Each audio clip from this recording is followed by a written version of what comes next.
সচিবালয়ে অগ্নিকাণ্ডের ঘটনায় ৫টি মন্ত্রণালয়ের আসবাবপত্র ও নথিপত্র পুড়ে ব্যবহারের অনুপযোগী হয়ে পড়েছে। এ পরিস্থিতিতে ক্ষতিগ্রস্ত মন্ত্রণালয়গুলোর কার্যক্রম অব্যাহত রাখতে অন্যান্য সরকারি দপ্তরের খালি জায়গা খোঁজা হচ্ছে। ওয়ালটনের পণ্য কিনে জিতে নিতে পারেন নগদ ২০ লক্ষ টাকা। Double million offer! Walton fridge কিনে পেতে পারেন ২০ লক্ষ টাকা। রয়েছে কোটি কোটি টাকার নিশ্চিত উপহার।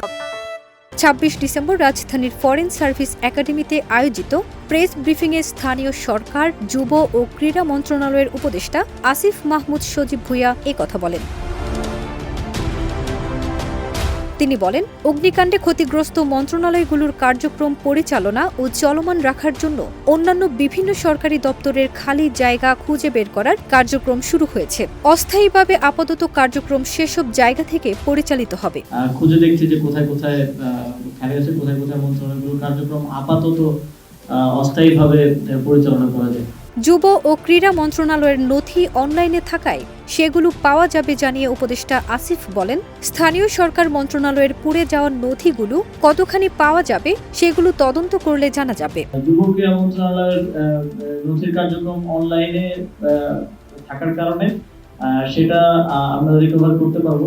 তিনি আরও বলেন, সাবেক মুখ্য সচিব তোফাজ্জলের পিরোজপুরের একটি প্রকল্পে অর্থ লোপাটের প্রাথমিক প্রমাণ মিলেছিল। সেই নথিগুলো পুড়ে গেছে, তবে পিরোজপুর থেকে আবারও সেগুলো উদ্ধারের চেষ্টা চলছে। তদন্তের যে ফাইলগুলো ছিল মন্ত্রণালয়ে সেগুলো ক্ষতিগ্রস্ত হয়েছে, কিন্তু যেহেতু পিরোজপুর জেলা পর্যায়ে সংগঠিত হয়েছে, জেলা থেকে আবার আমরা ফাইলগুলো রিকভার করতে পারবো। প্রসঙ্গত, সচিবালয়ের ৭ নম্বর ভবনে ৬টি মন্ত্রণালয় ও একাধিক বিভাগের অফিস রয়েছে।